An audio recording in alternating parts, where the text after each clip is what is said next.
Today we are going to make spicy lamb burgers with Spicytude Garam Masala. Chop mint, cilantro, purple onion, green chilies and squeeze a lime.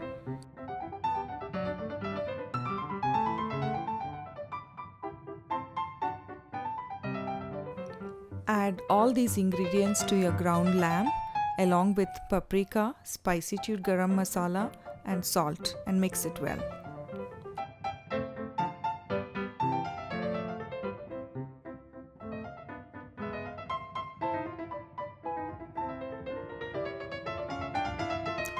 Once it's mixed, form into patties whatever the size you like.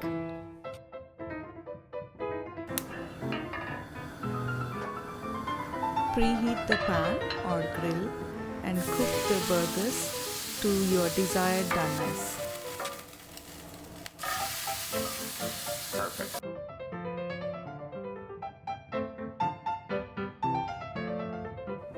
Add your favorite garnishes. I like to use raita, lettuce, chili peppers and sprouts. Thanks for watching.